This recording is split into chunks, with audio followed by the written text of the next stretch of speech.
menerima atau memperoleh penghasilan dari modal dan lain-lain. Contohnya sewa, dividen, bunga, dan lain-lain. Yang C, pegawai yang menerima atau memperoleh penghasilan sehubung dengan pekerjaan, jasa, atau kegiatan yang jumlahnya telah melebihi penghasilan tidak kena pajak. Maksudnya, kalau mendapatkan penghasilan wajib mengisi SPT. Kalau lebih besar dari batas PTKP atau batas minimum penghasilan yang tidak dikenai pajak, maka ya wajib juga melapor pajak, seperti itu. Terus yang F, warga negara Indonesia yang bekerja pada perwakilan negara asing dan perwakilan organisasi internasional. Itu jika masih memiliki penghasilan dari Indonesia, itu tetap wajib membayar pajak. Kayak misalnya kita bekerja di luar negeri, tapi dia tetap bisa dapat penghasilan dari dalam negeri ini dewek, tapi dia diwajibkan untuk membayar pajak, tetap harus diwajibkan karena kita mendapatkan penghasilan dalam negeri. Nah, seperti itu. Terus yang G, orang asing yang berada di Indonesia lebih dari 183 hari dalam jangka waktu 12 bulan atau orang yang dalam suatu tahun pajak berada di Indonesia dan mempunyai niat untuk tinggal di Indonesia dalam waktu 6 bulan, itu orang asing yang sudah tinggal di Indonesia itu sudah wajib memiliki NEWP dan melaporkan ke SPT. Kita harus mengisi formulir Go Pajak gitu. Baru mengisi formulir, kita menyampaikan maring SPT. Dan yang terakhir itu ada H, masing-masing suami istri yang dikenakan PPh secara terpisah dalam hal satu, suami istri telah hidup terpisah, itu yang sudah cerai ya. Terus yang kedua, dikehendaki secara tertulis oleh suami istri berdasarkan perjanjian pemisahan harta dan penghasilan. Nah, ini dikehendaki atau dalam bahasa kayak telah disetujui oleh suami istri yang telah berpisah, kayak disetujui kayak pemisahan harta. Nah, hartaku ya hartaku, hartamu ya hartamu. Nah, berarti boleh bayar pajak ya SPT-ku ya SPT-ku, SPT-mu ya SPT-mu, ya urusan dewek. Nah, kayak gitu. Nah, yang kedua, administrasi SPT oleh wajib pajak. Berikut ini langkah-langkah wajib pajak mengurus dan menyampaikan SPT-nya. A. Wajib pajak mengambil sendiri surat pemberitahuan pajak di tempat yang telah ditetapkan oleh Direktorat Jenderal Pajak. Nah, Direktorat Jenderal Pajak itu orang yang orang untuk melapor masa pajak dalam satu surat pemberitahuan masa. Kayak orangnya sing turun langsung ada misalnya wong arep bayar pajak main dewek, kayak orangnya kayak namanya Direktur Jenderal Pajak. Terus yang B, wajib pajak mengambil sendiri surat pemberitahuan pajak atau dengan cara mengunduh formulir SPT atau aplikasi ESPT dari situs Direktorat Jenderal Pajak. Nah, sing aku dalam offline lah, hari misalnya sing B dalam offline, kita bisa mengunduh aplikasi, ngunduh maring situs-situs seperti itu. Terus yang C, wajib pajak harus mengisi formulir SPT dalam bentuk kertas dan atau dalam bentuk elektronik dengan benar, lengkap, dan jelas sesuai dengan petunjuk pengisian yang diberikan. Nah, kita harus mengisi formulir itu dengan benar karena ya agar bisa mengetahui jumlah yang harus bayar ke berapa, kayak namanya itu harus lengkap, harus benar, alamatnya, terus pekerjaannya apa, terus penghasilannya berapa, harus benar kan, namanya juga pajak, nanti kita juga dihitungkan dari hasil gaji dewek, nanti dipotong berapa persen. Nah, itu harus benar, harus kayak lengkap, benar, dan sesuai. Terus yang D, wajib pajak harus mendatangi surat pemberitahuan pajak yang telah diisi sebelum melaporkannya. Sementara itu, untuk wajib pajak badan, surat pemberitahuan pajak ditandatangani oleh salah seorang pengurus atau direksi. Nah, sebelum kita menyampaikan surat ke Jenderal Pajaknya itu, kita harus mendapatkan tanda tangan dari salah satu seorang pengurus atau direksi. Direksi maksudnya kayak bawahannya. Kita harus dapat tanda tangannya itu terlebih dahulu sebelum kita melaporkan ke SPT. Nah, yang E, wajib pajak harus menyampaikan SPT yang telah diisi dan ditandatangani ke kantor Direktorat Pajak, tempat wajib pajak terdaftar atau tempat lain yang ditetapkan oleh Direktur Pajak. Di situ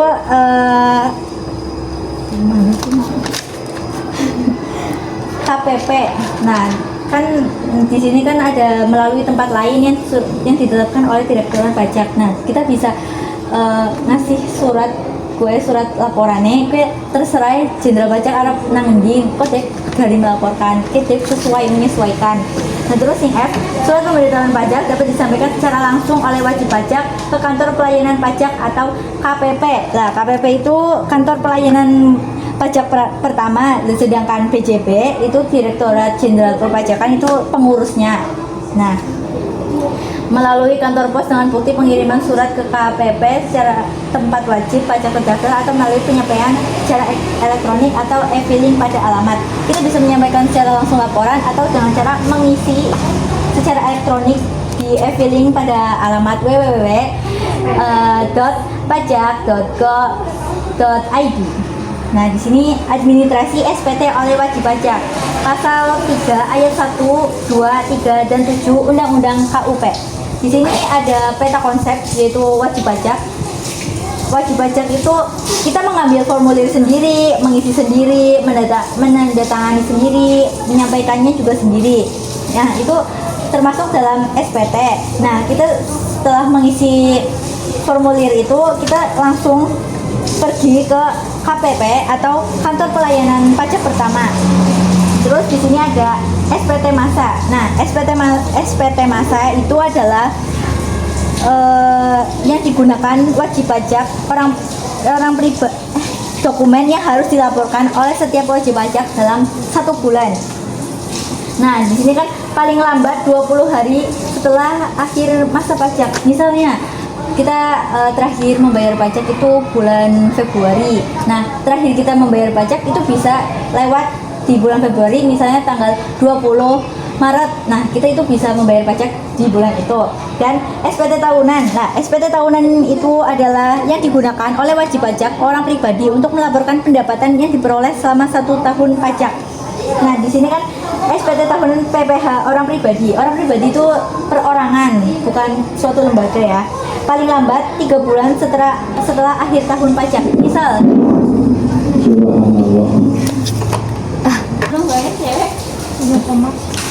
nah kan ada SPT tahunan PPH bagian. Nah, ini kalau PPH bagian itu dalam suatu perusahaan.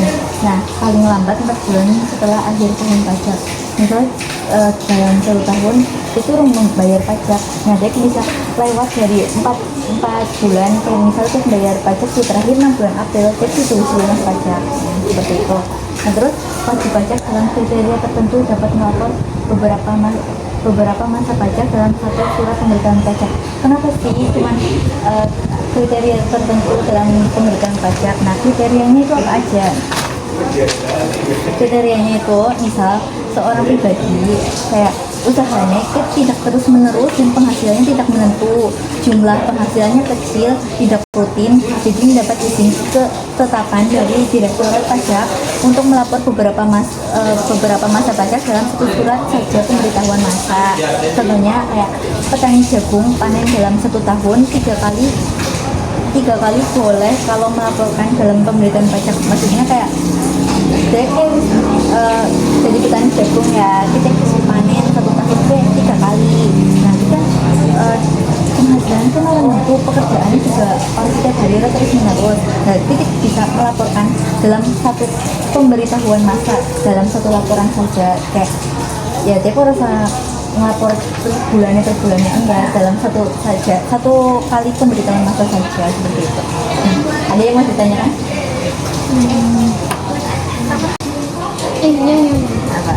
Izin bertanya, saya Walia Maluna, yang pihak yang memiliki kewajiban mengisi SPT yang poin H. Kan suami istri telah hidup berpisah, kan berpisah kan udah sendiri-sendiri surat SPT-nya. Berarti kalau masih yang belum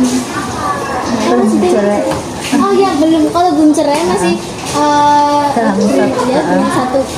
dalam satu rumah tangga, itu berarti surat SPT-nya itu iya satu. Kalau misalnya udah bercerai baru itu SPT-nya sendiri-sendiri ya. Terima kasih. Iya ya.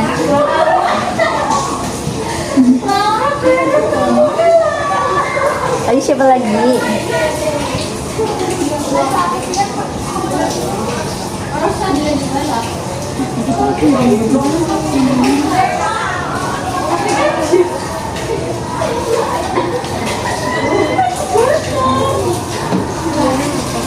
Ya. Ya. Mau tanya, perkenalkan nama saya Elvira Almiatun Nasifa. Saya mau tanya yang pihak yang memiliki kewajiban mengisi SPT yang poin D. Nah, misalkan ada orang meninggal, kan biasanya itu ada warisannya, kan harus dilaporin dulu ya. Iya. Tapi misal kalau warisan itu biasanya dibagikan ke anak-anaknya. Nah, udah dibagi tapi belum bikin yang ngelaporin gitu gimana? Kan namanya juga kayak kuasa warisan yang belum terbagi. Nah, itu kalau kita mau kasih warisan itu diwajibkan harus melakukan terlebih dahulu, harus dibagi-bagi seperti itu. Siapa lagi? Siapa lagi?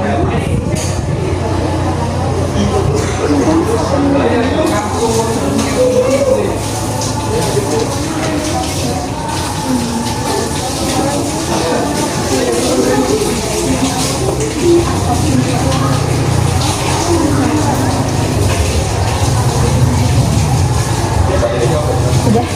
Apa sudah jelas? Baik, saya tutup